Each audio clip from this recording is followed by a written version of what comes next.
Bonjour tout le monde, bienvenue à votre deuxième partie de la capsule sur l'agenda scolaire. Aujourd'hui, on va parler d'organisation de l'agenda. Je vais vous donner des conseils, des trucs pour que vous soyez bien organisés et que vous utilisez efficacement votre agenda l'année prochaine. Je vous présente ici une page d'intérieur d'agenda, donc une semaine sur 2 pages. Le truc, c'est d'inscrire vos jours dans votre agenda. Hein, je vous ai montré ça là, dans les petits carreaux. Vous marquez vos jours, vous suivez votre calendrier scolaire et vous inscrivez semaine par semaine, jour 7, jour 8, jour 9, jour 1. Et vous faites ça pour toute l'année. Ça va être réglé. 30 minutes, c'est fait et ton agenda est tout daté de ces jours. Vous devez aussi marquer vos matières dans vos carreaux. Vous regardez ici c'est jour 7, je prends mon horaire et j'inscris première période sciences, j'inscris sciences dans mon agenda. Ensuite, deuxième période maths dans mon agenda. Éthique, français. Donc, vous faites votre semaine comme ça, vous suivez les jours avec votre horaire et vous écrivez vos périodes dans chaque carreau.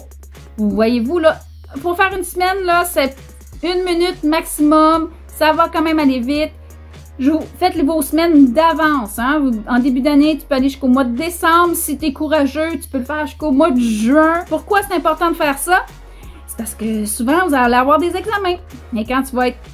Ton prof te dit le 7 avril, tu as un examen, bien, il faut que tu saches est-ce que c'est la première période, la deuxième période, la troisième période, où marquer mon examen. Il faut que ça soit prévu d'avance. Là, j'ai mis mes systèmes de couleurs pour chaque période. Toutes mes périodes de sciences sont marquées en vert. Toutes les périodes de mathématiques sont marquées en orange et toutes mes périodes d'éthique en jaune et mes périodes de français en bleu. C'est pas obligatoire, mais mettons que ça vous permet de bien vous structurer visuellement dans votre agenda. Quand tu as des devoirs, à chaque période, tu dois inscrire tes devoirs dans son carreau. Donc, imaginons ici que ton prof de sciences te donne les pages 2 à 7 à terminer en devoir. Tu marques dans ton agenda, page 2 à 7. C'est important de le marquer. Vous n'allez pas vous en souvenir par cœur. Puis souvent, les profs donnent ça en fin de période, un peu quand tout le monde est de brouhaha. Hey, attention, gang, vous finissez les pages 3 à 5 à devoir. Ouh! Donc, il faut vraiment que tu aies le réflexe de marquer tout dans ton agenda. On ne laisse jamais un carreau vide dans son agenda. Pourquoi? Parce qu'un carreau vide, ça nous dit absolument rien. Il va arriver des fois que votre prof ne vous donnera pas de devoir. Il faut l'inscrire dans votre agenda parce que si tu arrives à la maison, puis là tu regardes ton agenda, puis tu n'as rien écrit dans ton carreau, ça se peut que tu te poses la question, j'avais-tu un devoir, moi, en sciences? J'ai-tu oublié de marquer un devoir? Puis même vos parents, en secondaire 1, ils vont commencer à regarder votre agenda. T'avais-tu un devoir en sciences? T'as rien marqué? Ouais, c'est pas. Ça se peut que vous oubliez. Mais si tu laisses jamais un carreau vide, ça va te permettre de savoir que t'as pas oublié de marquer tes devoirs. Donc, si t'as pas de devoir en éthique, tu fais un X ou t'écris youpi, tu marques le mot rien. Comme ça, tu es sûr de ne pas avoir oublié d'avoir inscrit tes devoirs dans ton agenda. Et tu peux même dire à ton père, regarde, non, j'ai pas de devoirs, j'ai marqué youpi. J'ai toujours, à chaque année, j'ai des élèves qui se présentent à mon bureau puis me disent « Oh, Marie-Lou, j'avais complètement oublié mon examen de maths. J'arrive en classe puis le prof a fait examen. Ah! » Mon système de nuages va vous permettre de jamais, au grand jamais, d'oublier un examen ou la remise d'un travail. OK.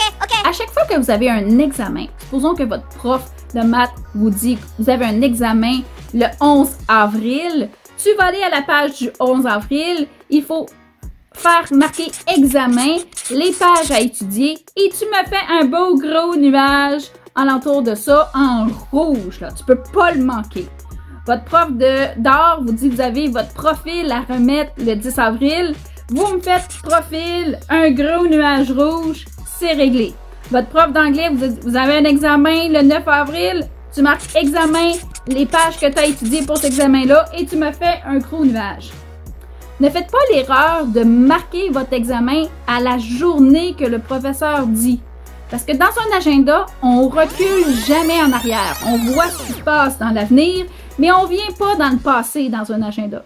Donc, si tu as marqué ton agenda la journée que le prof le dit, il est fort possible que la journée de la vraie examen, tu t'en rappelleras plus. Mon système de nuages va vous permettre de savoir d'avance quel genre de semaine que tu vas avoir. Si tu dis, j'ai quoi moi la semaine prochaine, tu tournes la page puis tu vois plein de nuages, tu sais que c'est une semaine nuageuse puis qu'il faut que tu restes en dedans pour étudier. Là, il y en a qui regardent ma page agenda puis qui voient plein de nuages comme ça, hein. Vous êtes un peu stressé, là. Vous me dites, c'est-tu une réalité? C'est-tu au secondaire? C'est-tu comme ça, autant de nuages dans une semaine? Ouais, c'est fort possible. C'est fort possible qu'au secondaire, vous allez avoir des semaines super nuageuses. Une étape, votre agenda va ressembler à un ouragan qui s'en vient prochainement.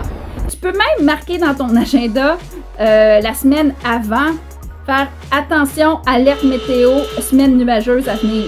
Comme ça, tu peux te préparer d'avance que ça va être une semaine d'études. Toujours faire ses devoirs du jour chaque jour. Je m'explique. Il y en a qui me demandent, mon devoir de science, est-ce qu'il est à remettre le lendemain? La réponse est peut-être que oui, peut-être que non.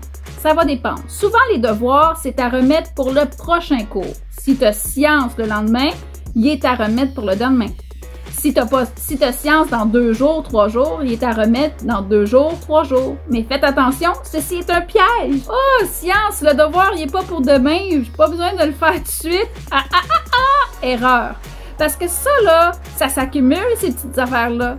Et là, peut-être que tu vas te ramasser une journée avec plein de devoirs. Donc, le truc, c'est qu'à chaque jour, vous faites vos devoirs du jour. J'ai des élèves qui ont 3 périodes le matin puis 1 période l'après-midi. Donc, ce qu'ils font sur l'heure du midi, ils vont en bibliothèque, ils font leurs 3 devoirs, ils font les devoirs des périodes le matin. Et l'après-midi, il reste seulement 1 période. Donc, le soir, ça se peut qu'il y ait 0 devoir ou le devoir de 1 période. C'est pas très long. Un agenda de secondaire, c'est pas plus compliqué que ça. C'est important d'être organisé, structuré. Comme ça, votre agenda va être efficace pour vous l'année prochaine. Utilisez mes trucs, j'espère. Si vous avez l'intention de les utiliser, vous pouvez m'écrire des commentaires et je suis confiante que vous êtes tous prêts maintenant à utiliser votre agenda du secondaire efficacement. Bye tout le monde!